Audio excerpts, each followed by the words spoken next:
समय BKMU channel के साथ और आप इस समय देख रहे हैं लंका मैदान से जुड़ी खबरों को। हम इस समय लंका मैदान गाजीपुर में हैं, जहां पर जन अधिकार पार्टी के 14 नवंबर के रैली की तैयारियां चल रही हैं। जी हां, जन अधिकार पार्टी जिसके राष्ट्रीय अध्यक्ष माननीय बाबू सिंह कुशवाहा हैं। बाबू सिंह कुशवाहा के कार्यकर्ता गांव-गांव जा करके, हर गली मोहल्लों तक जा करके पार्टी के नीतियों को बता करके 14 तारीख के कार्यक्रम में आमंत्रित कर रहे हैं। वहीं हम मौजूद हैं लंका मैदान में, जहां पर हम देख पा रहे हैं कि 14 तारीख के कार्यक्रम को लेकर के किस तरह की तैयारियां चल रही हैं। यही लंका मैदान जो चाहे कोई राजनीतिक कार्यक्रम हो, चाहे कोई सामाजिक कार्यक्रम हो, अगर कोई बड़ी सी जगह गाजीपुर में खोजी जाती है तो वो लंका मैदान ही मिलता है। और जन अधिकार पार्टी इस बड़े से लंका मैदान में अपने कार्यक्रम को आयोजित करने जा रही है, चुनावी रैली को आयोजित करने जा रही है और अपने नीति को लेकर के 14 तारीख को जिले में आ रही है, जिसके समीक्षा को लेकर के हम इस समय लंका मैदान में मौजूद हैं। हम देख पा रहे हैं बहुत बड़ा ये पंडाल लगा हुआ है, चारों तरफ हम देख पा रहे हैं कम से कम तो कई हजार लोगों के बैठने की यहाँ व्यवस्था की जा रही है। सबके ऊपर जो है पंडाल हो और इस तरह से टेंट की व्यवस्था की जा रही है। पूरे लंका मैदान में हम देख पा रहे हैं ये खंभे लगा करके और टेंट लगा करके पूरे लंका मैदान को कवर कर लिया गया है।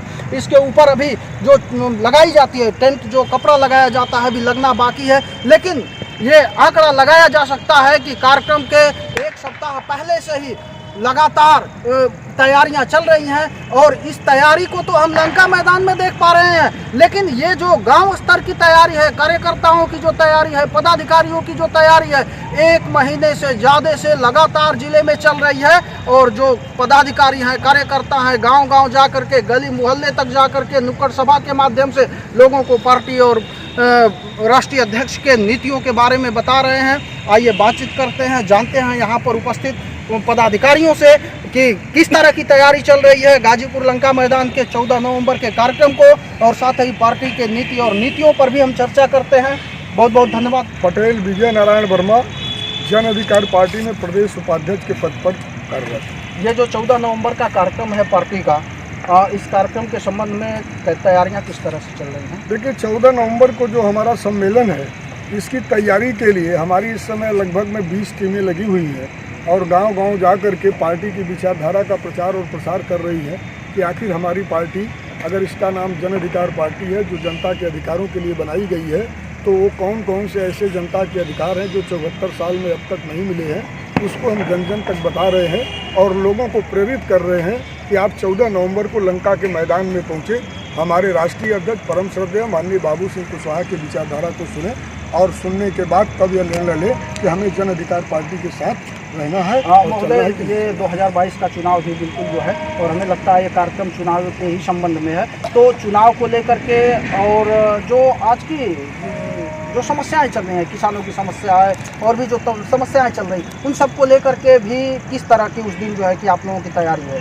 देखिए, किसानों की जो समस्या है, यह किसानों की समस्या 74 साल से चली आ रही है।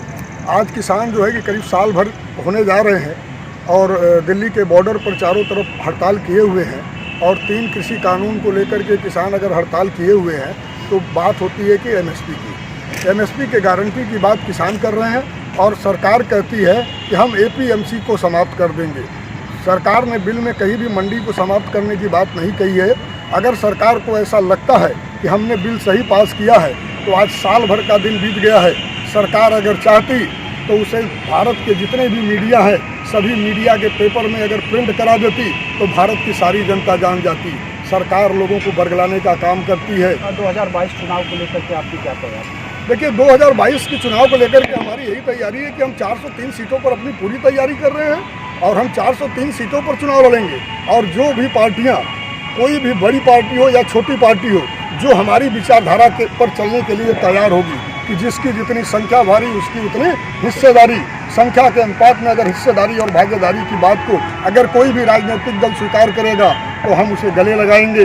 अगर कोई भी पार्टी, बड़ी भी पार्टी कहती है कि हम इस बात को बोलेंगे और आपकी बात को पूरा करेंगे तो हम उस पार्टी के साथ गठबंधन कर सकते हैं। तो आपका जो भागीदारी संकल्प मोर्चा रहा, उसकी क्या स्थिति है? इसमें बिखराव दिखाई दे रहा है। नहीं, भागीदारी संकल्प मोर्चा में कुछ दल ऐसे थे, भागीदारी संकल्प मोर्चा टूटा नहीं है। भागीदारी संकल्प मोर्चा तो है ही है। भागीदारी संकल्प मोर्चा के संयोजक माननीय बाबू सिंह कुशवाहा हैं। उसमें से 1, 2, 3 दल जो ऐसे थे जो अपनी लालच में आकर के, मैं लालच क्यों कहूँ भाई, उनको अच्छा लगा होगा। हम तो सभी दलों से यही बात कह रहे हैं कि जो हमारी नीतियों को मानेगा, अगर भागीदारी संकल्प मोर्चा के सभी घटक दलों ने मिल करके अगर यह तय किया कि जिसकी जितनी संख्या भारी उसकी उतनी हिस्सेदारी, तो हम उसी पार्टी के साथ गठबंधन करेंगे जो हमारी विचारधारा को ओम प्रकाश राजभर भारतीय समाज पार्टी के राष्ट्रीय अध्यक्ष, वो सपा के साथ अपना गठबंधन कर लिया और कुछ घटक दलों को भी लेकर गए हैं, तो उसमें आप लोग नहीं सम्मिलित हुए या फिर उनके साथ इस समय नहीं है, इसके पीछे क्या कारण है? इसके पीछे कारण यही है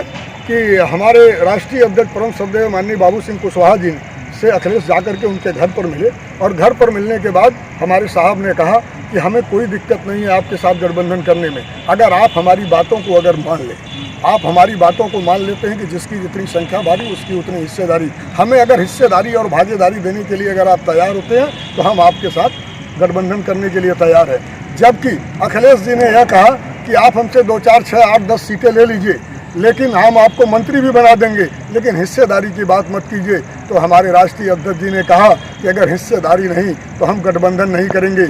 और जो छोटे छोटे दल, ओम प्रकाश राजभर, बाबू रामपाल और केवट रामधनी बिंद, अगर ये 3 लोग अगर वहाँ चले गए हैं तो इन सभी दलों की हैसियत 1, 2, 3, 4, 5 जिलों से ज़्यादा की नहीं है, लेकिन माननीय बाबू सिंह कुशवाहा की हैसियत उत्तर प्रदेश के हर जिले में है। उत्तर प्रदेश के हर जिले में मेरा संगठन है और हर जिले की हर सीटों पर मेरी तैयारी है, बूथों का गठन है।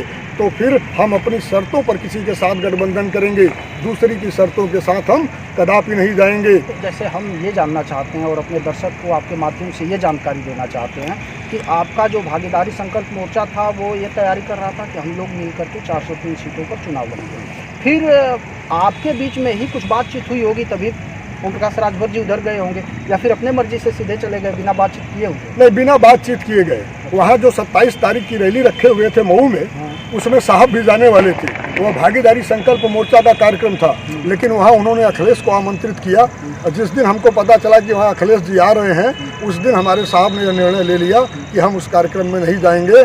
और जो लोग उनके साथ जाने वाले थे 9 दलों में से 3 लोग गए, और बाकी लोग आज भी भागीदारी संकल्प मोर्चा में है। अभी बातें चल रही हैं, भागीदारी संकल्प मोर्चा में 4-5 और छोटे छोटे दल आने वाले हैं। जिस दिन वह दल आ जाएंगे तो उत्तर प्रदेश की राजनीति की एक दिशा अलग हो जाएगी, और उत्तर प्रदेश में जितने भी और दल आने वाले हैं हमारे साथ, उन दलों के साथ मिल करके 403 सीटों पर हम चुनाव लड़ करके और 2022 में अपनी सरकार बना करके। किन मुद्दों को लेकर के आप 2022 में आना चाहते हैं? देखिए, हिस्सेदारी, भागीदारी और संविधानवाद, हम भारत के संविधान को अक्षरशः जमीन पर उतारना चाहते हैं।